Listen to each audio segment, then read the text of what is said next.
What should you never do after your spouse passes away? That moment, the one you hope never comes, changes everything. The house sounds different. Mornings feel unfamiliar. Even silence feels heavier. When you lose the person who shared your routines, your struggles, your laughter, and your history, you're not just losing a partner, you're losing a version of yourself. And in the quiet that follows, many people make decisions from pain rather than clarity. Decisions that quietly turn their remaining years into struggle instead of stability. Today, we're going to talk about 5 important things you must say no to after losing your spouse if you want to protect your peace, your dignity, and your independence. Because sometimes survival isn't about what you do, it's about what you refuse to do. Let's begin. 1. Say no to rushing major decisions. Grief is powerful. It clouds judgment in ways you may not even recognize. In the first months after loss, emotions sit in the driver's seat.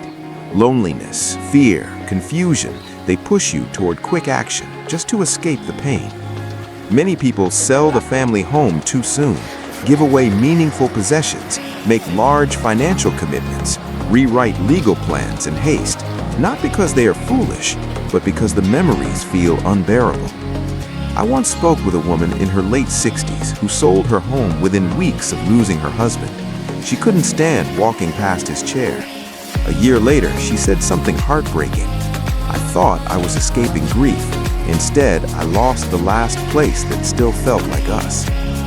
Grief changes shape over time. What feels suffocating today may feel comforting tomorrow. Unless a decision is urgent, give yourself at least 6 months, preferably a year, before making irreversible changes. Tell anyone pressuring you gently but firmly, "I'm not ready yet." Time restores clarity, and your future deserves decisions made from steadiness, not shock. 2. Say no to isolation. After your spouse passes, the quiet can feel endless. The bed feels too big, meals feel empty, evenings stretch longer than they ever did. It's tempting to withdraw. Many widows and widowers think, "No one understands. I don't want to burden anyone." It's easier to be alone. But isolation slowly magnifies grief. Grief needs space, yes, but it also needs connection. When you shut yourself away for too long, sadness hardens into loneliness, and loneliness begins affecting your health, your sleep, even your immune system. You are allowed to grieve, but don't confuse grief with disappearing. One gentleman I knew spent nearly a year barely speaking to anyone after his wife passed. He believed staying sad was a sign of loyalty. One day, he realized something simple but profound. She loved my laughter. Why would she want silence? That realization changed him. He joined a small community group. He started gardening again. Slowly, joy returned in small doses. Connection does not replace your spouse. It reminds you that you are still alive, and being alive still matters. 3. Say no to giving away financial control. This is one of the most overlooked dangers after loss. When you're grieving, paperwork feels overwhelming. Managing money alone may feel unfamiliar, especially if your spouse handled finances. It's easy to say, "Just take care of it for me. Put your name on everything. I don't need much anyway." But surrendering financial control can quietly erode your independence. Even loving children can face financial stress, marital strain, or life changes.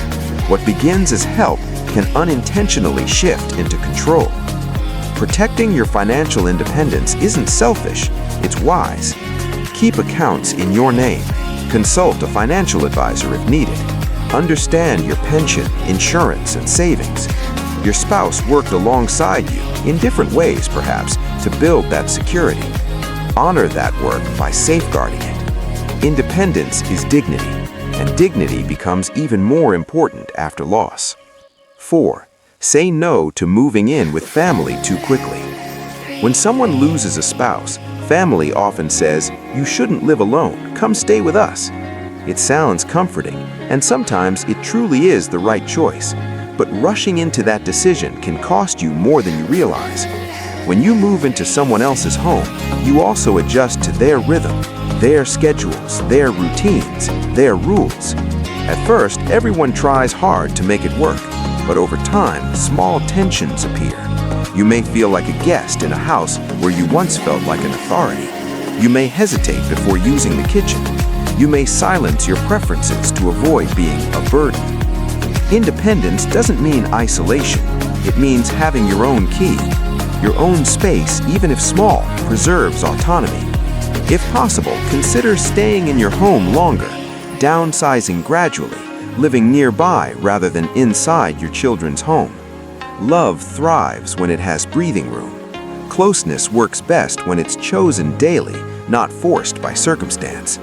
5. Say no to neglecting your health and routine. Grief doesn't just live in your heart, it lives in your body. Appetite drops, sleep becomes shallow, energy fades. It's easy to skip meals, stop exercising, cancel appointments, but emotional loss accelerates physical decline if left unchecked.